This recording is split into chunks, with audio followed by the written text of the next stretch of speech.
In this episode of Locked On Capitals, the Capitals pick up two big wins over the weekend. They pick up a big win Friday night against the Sabres. They pick up a big win Saturday night against the Devils. But the big one is Monday night as they take on the Carolina Hurricanes. They better be ready. It's going to be a big one. Locked On Capitals starts right now. Locked On Capitals, your daily podcast on the Washington Capitals. Part of the Locked On Podcast Network, your team every day.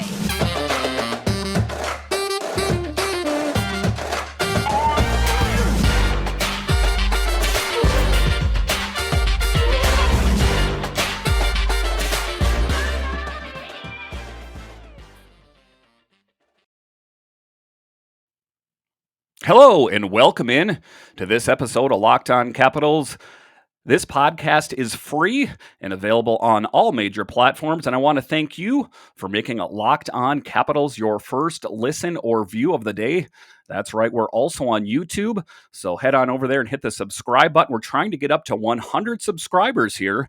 I think we're right at around 82 right now, so head on over. That way, you will know when the new videos are available. Again, thank you for joining me so much. My name is Dan Holme, and I host this show here. And in tonight's episode, we are going to talk about the Capitals and how well they played over the weekend. They picked up a big win over the Sabres Friday night, a big one Saturday night over the Devils. But like I talk about, the big one lies ahead as they play the Carolina Hurricanes Monday night. So they better be ready. There's a lot more at stake. The Carolina Hurricanes are in first place, and they bring a big physical presence out there, so it's going to be a big task at hand. Today's episode is brought to you by BetOnline. BetOnline has you covered this season with more props, odds, and lines than ever before. BetOnline, where the game starts. So we're just going to start from Friday. It was a big game. The Capitals playing the Buffalo Sabres. And, on paper, it doesn't seem like that big of a game.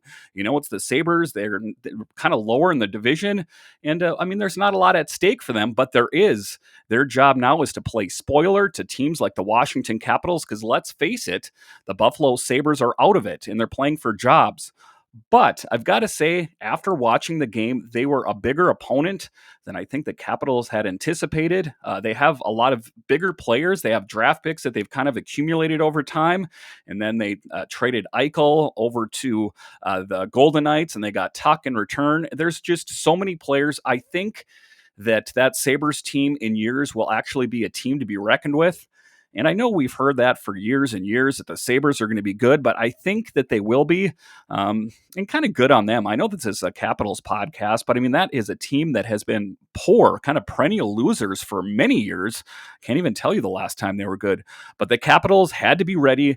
Friday night as they took on the Sabres. It was Tukarski versus Samsonov, and right off the bat, I'm thinking to myself, oh God, Samsonov is in net, but he actually played pretty decent, and just kind of my takeaway from that entire game was that it had to be team tough, and they had to be ready for a young team. It was pretty much the youngest team in the NHL against the oldest one. And the Washington Capitals were up for the challenge. So to start off the game, there was a goal from Anthony Mantha. Tell me if you've seen that movie before recently. Anthony Mantha is just on a goal-scoring streak. It was a goal from Mantha with an assist from Tom Wilson and Backstrom, and the Caps are up 1-0. And then the Caps' offensive power early. So they were just bringing pressure right away. The Caps they had a lot of intensity and energy for this game.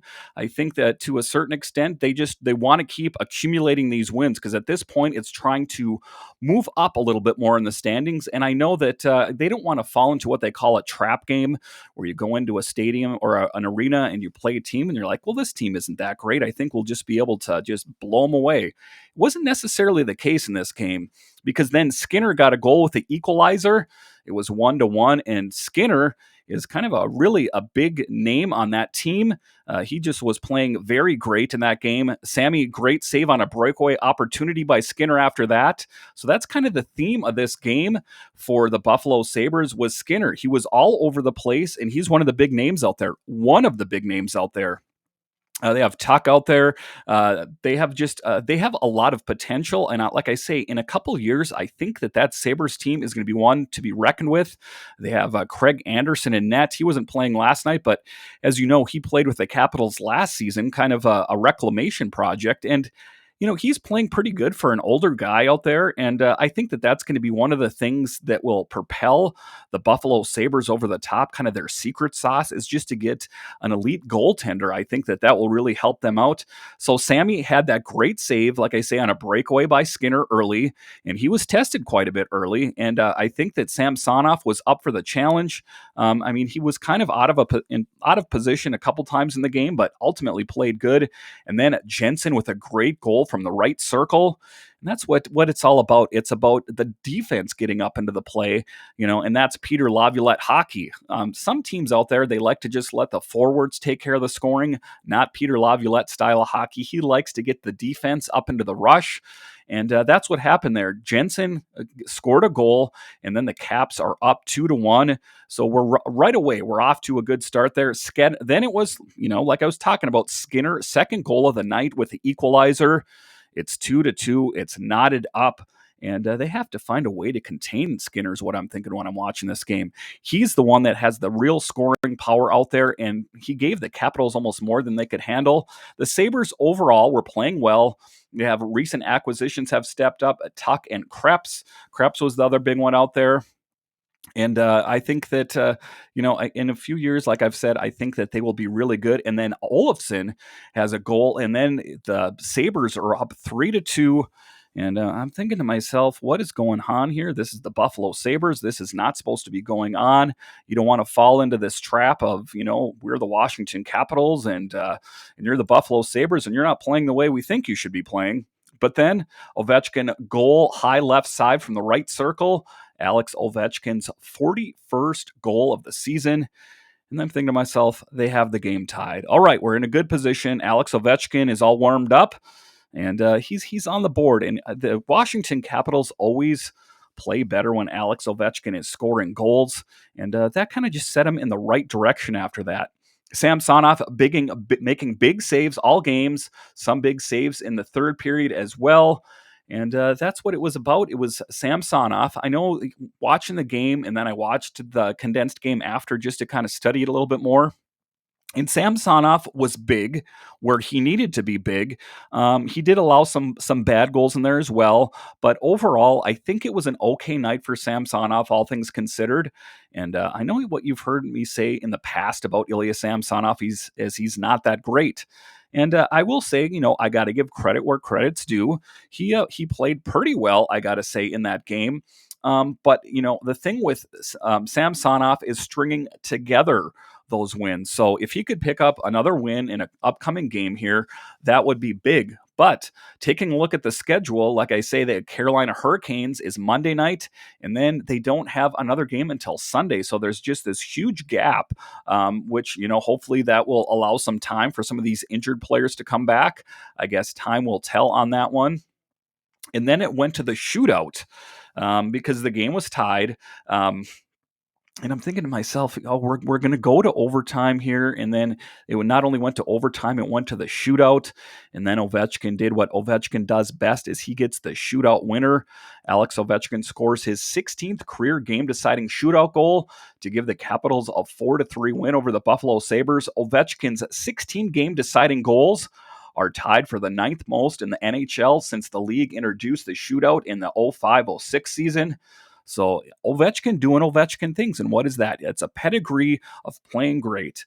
He's carried this team for many years as a leader, as the captain, as he will for many more years to come here, fingers crossed. And good on Alex Ovechkin for picking up that shootout goal. And then Kuznetsov on Laviolette's timeout in the second period, because the game did get kind of out of hand there for a while. Like I say, the Capitals were up, and then they were down, and then the Sabres were up, and then it was tied, and then overtime and shootout. So Laviolette did a wise thing. He called a timeout to slow the game down. That's what you got to do sometimes because, you can be up and then all of a sudden you lose momentum and then you allow a goal. And then all of a sudden it's another goal. And then it's kind of just a landslide after that. So Kuznetsov talks about that here. Kuznetsov on Laviolette's timeout in the second period. He's got that speech inside of him. Sometimes you need help, and that is why he is the coach. He had the feeling that he had to say something, and it worked out, and thank you. And that is Kuznetsov giving Laviolette where credit is due, is just to have that common sense to say, hey, guys, I don't know what he said, but he was animated on the bench there. I mean, he didn't elaborate onto what Laviolette said, but I think suffices to say that he said, okay, guys, let's slow our game down. Let's play our roles, what we're playing out there, and we'll win this hockey game. But I think that sometimes, like I say, you just get kind of caught up and you can kind of spin out of control. So good on Laviolette for doing that. Evgeny Kuznetsov on his shootout goal. And if you saw it, it was one of the most unique shootout goals I think that I've ever seen. A lot of times they come in and they'll do spin around moves, or they'll try to do forehand, backhand, and put it through the 5-hole. Well, Evgeny Kuznetsov did something I don't think I've ever seen. He kind of came in aggressive and then he slowed it way down, almost like slow motion. And he went back and forth and then just slammed it home quick. And it was most impressive. I think they need to have Evgeny Kuznetsov in the shootout more often. When asked about it, Evgeny Kuznetsov on his second goal, I've been hitting the post a lot lately, so all I was thinking was either, please, I'm going to miss the net or go in. Just don't hit the post. Eventually, I did hit the post, and it went in. So, I mean, like I say, just maybe they got to start introducing Kuznetsov a little bit more in that shootout. Samsonov's 31 road wins are tied for the sixth most in the NHL since the start of the 1920 season, and are the most among goaltenders with 40 or fewer road starts in that span. With the win, Ilya Samsonov earned his 31st career road win, 31-7-4 career road record in his 40th career road start. Lars Eller won 11 of 17 faceoffs, 64.7 against Buffalo, which led the Capitals. Eller has won 60 of 105 faceoffs. That's 57.1% since February 28th, which ranks first on the team during that span. And that was one of the tough things with Lars Eller, is I think that, he kind of is kind of an unsung hero on the team, I got to say. But it was noticeable when he was out those couple times during the season with COVID protocol. And that's why they need Lars Eller back, is just to have someone that can win consistent faceoffs. And that's what Lars Eller does best out there. The Capitals have allowed 29.2 shots against per game this season, the fifth lowest in the NHL. The Capitals outshot Buffalo 40-23 and marks the sixth time this season the Capitals have recorded 40 shots in a game. And that's my takeaway from this game, is though this team faced adversity, they stuck together and they won the game. They relied on the players on the team that they can draw from, to have the most experience. You can see Kuznetsov and Alex Ovechkin big in the shootout. And that's what you got to do, is these younger players really need to kind of look to these older players as their mentors and pick up what they've learned, because they are the future of the Washington Capitals. And that's what it was about. It was being team tough and to take on this young team. I mean, make no mistake, that Buffalo Sabres team was a scrappy team out there, and they would love nothing more than to take down the Stanley Cup winning team out there. And there's a lot of star power on the Washington Capitals. If you look at Alex Ovechkin and Nick Backstrom, so I think that, a team like the Buffalo Sabres would have really kind of taken well to doing that. So that's what is going on in that Sabres game. Like I say, it was a game, to be honest, that I thought that, they were just going to be able to get by a lot easier in that game, but it was a bit of a struggle, I got to say. But, all things considered, it ended up going fairly well. And then after the break here, we're going to talk about the next game. It was Saturday night against the Devils. The Devils are another team out there that don't really have a lot to lose. They're under some new leadership, and they're another team that's a young team out there, but that was even a more physical game. We'll talk about that more. But first, this is the time of year that I've pretty much given up on all my New Year's resolutions, but not this year. I'm sticking to my resolution to eat right thanks to Built Bar. It almost feels like it's not really a resolution because I actually enjoy eating them. Have you tried the Puffs? If you haven't, you're missing out on one of Built Bar's best tasting bars. Puffs are the first ever protein-infused marshmallow. They're fluffy, they're marshmallowy. They're not just a protein bar, they're a treat. And they're covered in 100% real chocolate. Puffs are a fan favorite with some incredible ingredients. Yummy cinnamon churro, coconut marshmallow, banana cream pie. They're so good. These are going to be your new favorite. All Built bars are covered in 100% real chocolate. Yes, that's the Puffs included. Real chocolate, low calorie, high protein. Replace your candy bars with these. They are better. A typical candy bar can be anywhere from 200 to 300 calories. Ouch. It's not too late to just eat right this year. Keep good on your New Year's resolution. Go to Built.com and scroll down to the macros chart. You'll be blown away. High protein, low calorie, high fiber, low carb. Most Built bars contain 130 calories, 4 grams of sugar, 4 net carbs, and this is the big one, 17 grams of protein. Compare that to a candy bar, which usually has around 240 calories, 30 grams of sugar, and dozens of net carbs. Go to Built.com, use promo code LOCKED15 and get 15% off your order. Use promo code LOCKED15 and get 15% off at Built.com. Thank you, Built. All right. After this podcast, if you want to be updated on everything that is going on in the NHL, you don't need to go to the big networks. You can go to Locked On Now. Locked On Now is Locked On's team of local experts which know everything about every team in the NHL, and it's not just the NHL. Locked On in general has a team that covers all sports, all around NHL, Major League Baseball, football, everything is included. But Locked On Now is the one that you want to go to for all the news in the NHL. All right, in this next segment, we are going to talk about that game that I mentioned, the Capitals versus the Devils. And it was another one that the Capitals, it was a bit of a struggle out there. That New Jersey Devils team brought a big physical game, and it was a milestone night. And if you didn't get a chance to watch, it was a pretty special night. They had a huge ceremony out there for Nick Backstrom.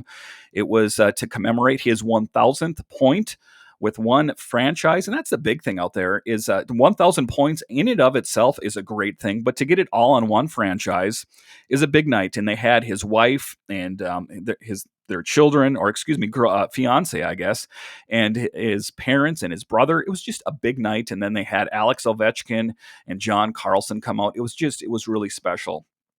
So Kuznetsov, this was a big game for Kuznetsov too. He had that 11-game point streak, and he wanted to keep that going because Evgeny Kuznetsov is one of those, a big surprise out there this year, considering how he played last year. So it was a big one. The Caps ended up beating the Devils 4-3. Wilson, McMichael, Backstrom, and Ovechkin with goals. Vanecek made 35 saves, including all 10 in the first period and some big ones late. Washington is now 9-2-1 this month. Sunday is a day off. Canes are going to be playing Monday, which is today. So like I say, that's the big one. You guys are really going to want to watch that game, is there's a lot more at stake. I mean, and it's not just for the Capitals, it's for the Hurricanes as they're in first place. And a lot of these teams that are underneath, the Penguins, the Rangers, the Capitals, we would all like to knock Carolina off their post, reigning at the top of the Metro Division. So the game was Vanecek versus Dawes. Vanecek is 16-9-5 with a 2.43 goals against average, a .917 save percentage, and 3 shutouts. Dawes, this is the first time the Washington Capitals have faced Dawes. Dawes is 7-7-0, a 3.07 goals against average, a .901 save percentage, and 0 shutouts. And this is a team that they've had a lot of goalies. They've had a lot of tough luck in net this year, and this was Dawes' night to play out there. So to start it off here, Dawes, like I said, this is his first time facing the Capitals. Hathaway gets hit on the knee. Caps go to the power play nearly to start off the game. And it almost looked kind of like one of those borderline slew foot things that you hear. Hathaway was skating down the ice, and the player just kind of stuck his knee out and hit Hathaway, and he was on the ice, and he was screaming in pain. That's one of the ones that they got to look out for, because those are the ones that can really kind of ruin either the career of a player or, they're going to be out for a couple games. So I think that the refs really got to start calling that a little bit closer. And then Hughes gets the first goal. It's 1-0 Devils, and the Devils are up early, and the Capitals sometimes struggle when there's a deficit. And New Jersey was applying heavy pressure to start the second. It was kind of more uneventful in the first, but New Jersey in the second, like I say, they were applying the pressure, and the Capitals had more than they could handle at times. And then, it got a little bit better as we went along. Sherry to Wilson to get his 20th goal of the season. That's what I've talked about with Wilson. We can't just call him a fighter. We just can't call him a tough guy. He is a legitimate goal scorer, as Wilson gets his 20th goal of the season. And good on Tom Wilson for keep producing, because, without a lot of this top three out there, I don't know how the Capitals would be playing. Faravari, again, was playing a big game out there, and he has been a big presence out there all season, and they need him to be out there because it's team tough out there, and especially on the defense, you need those bigger bodies and frames out there, and Faravari was playing big. And then after that, it was interesting, Jensen and McCloud in a fight. Jensen and McCloud were kind of going behind the net there, kind of mixing it up there. And Jensen, who's not typically a fighter, but Jensen and McCloud fought. McCloud is kind of the tough guy on the Devils, but Jensen didn't back down from the fight. He got some good uppercuts in there, so good on Jensen. Sometimes that's what you got to do, is just get going with the fight to kind of get the blood going out there. And then Severson got a goal, 2-1 for the Devils from a great distance. So that was kind of one of the ones where he shot the goal. And it was from such a great distance that I think that Vitek Vanecek had a hard time picking it up. Plus, he was kind of screened out front. So I'm not going to really fault Vitek Vanecek on that one. And then the big play in the game that was talked about was that offsides ruling that was out there. Offsides issue. The Caps thought it was offsides, but refs ruled it icing. Lars Eller, the center, wasn't out on the ice. The Caps didn't have their center on the ice, and the puck found the back of the net, and Peter Laviolette was pissed off. If you saw the game, he was screaming. I thought he was going to get ejected from the game for a while, but it was kind of a dumb move for the refs because it wasn't clearly communicated as to what was happening, and the New Jersey Devils were the beneficiary of that poor call. So anyway, it had to cool itself down because Peter Laviolette was all worked up. And luckily for the Capitals, they were able to figure it out. Okay, so then we start the third, and McMichael gets a goal, his 9th of the season, with the equalizer. And McMichael was just so pumped up. He was in the corner there, just pumping his fists and using all kinds of 4-letter words. And good on McMichael to get on there, because McMichael is one that gets a ton of shots on net, but he doesn't always find the back of the net. But I think in time, he's a young guy. This is his first real season with the Washington Capitals at great length. So good at McMichael for getting that 9th goal of the season. And that's going to give him that confidence, I think, because I think that after a while, if you just keep shooting it at net and it doesn't go into the net, I think you can kind of get discouraged. So good on McMichael for getting that goal. And then Backstrom gets the go-ahead goal with a wrister, and the Capitals are up 3-2, and it was a special night for Nick Backstrom. Like I talked about, it was his 1,000th point, and then for him to get that goal, that made it extra special. There's a video here with TJ Oshie and Nick Backstrom talking about this special night. Let's take a look. We'll have of our career that's not necessarily about us, but we can say we were there and we saw it and felt the emotion. So super cool night for us, and we're all very proud of Nick. Thanks, Bill. Yeah, baby. So then it was that cool moment there where they actually shared a hug there. And that, that's a cool thing. I think that everyone on the team kind of looks up to TJ Oshie. And like they said, looks up to Nick Backstrom. I think that, he's solidified his spot in the Hall of Fame. They mentioned it as much in the game. So good on Nick Backstrom, and good on TJ Oshie for recognizing that. Nick Backstrom is a real leader on the team, but an unsung hero on the team, I got to say, most of the time. But, that's kind of by design. A lot of times he shrugs away any praise that's put his way. So Backstrom, like I say, with a go-ahead goal with the wrister, Caps are up 3-2. Backstrom to reporters on all the apples. And I don't know if you guys saw that, if you watched the game. They gave apples to kind of commemorate Nick Backstrom's 1,000th point. I'm not really sure what the history is with the apple there. I guess I'm going to have to look into that. But everyone that went to the game got an apple. And after he got that goal, everyone threw those apples out onto the ice, and it was kind of like a hat trick type moment. it was a pretty cool thing to see, to watch even on television. Backstrom to reporters on all the apples. I was like, this is amazing. I mean, I don't score a hat trick, but it was fun that the crowd did it. It was hilarious, I think. And then all the players just kept shoveling. They need some help. And it was a funny moment too, because then Nick Backstrom, after the game, he went into the locker room and all the Caps players and the staff were throwing those apples at him as well. It was just a real special night for Nick Backstrom, and just one of those moments for him to kind of just to take it all in, because he doesn't do that enough. Backstrom talking to Al Koken on the bench obviously was a special night, and winning it too. I mean, it's very special. Thank you guys so much for coming out and celebrating this. It means a lot. I love you guys. And it was just a special night out there with Nick Backstrom out there. And then Ovi gets a goal. Ovi goal to Kuzi. Ovi goal. So it was an assist there. And Ovi doing what he does best, scoring goals as well. The Devils have an empty net with 2:04 left. The Capitals win 4-3. So they pick up 2 in a row. And it was a big night for the Washington Capitals, because the New Jersey Devils put up a big fight. They brought a big physical game that I don't necessarily think the Capitals were anticipating. I think that you look at where the New Jersey Devils are in the standings, and you don't think to yourself, well, this team's going to put up a pretty big fight out there, but they did. And that's another team, and I know I'm a huge Capitals fan, but just kind of giving credit where credit's due. The Capitals play 2 teams, I think, that are on the cusp of bigger and better things. I think that the Sabres, like I say, within the next couple of years are going to be a decent team. And I also think the Devils are. They have a great coaching, and they have a bunch of young players that they've kind of acquired. And then they have PK Subban. So it's kind of like a rebuild situation for them, where they have younger players and the older players as mentors. And I think over time, I think that New Jersey and Buffalo are going to be good teams in the future. Alex Ovechkin's goal stood as the game winner, marking his 121st career game-winning goal. That ties Gordie Howe for the second most in NHL history since his NHL debut on October 5th, 2007. Backstrom ranks 5th in the NHL. Alex Ovechkin, 1,200. Sidney Crosby, 1,169. Patrick Kane, 1,166. Evgeny Malkin, 1,047. On the night, the Capitals honored Nicklas Backstrom for recording his 1,000th NHL point.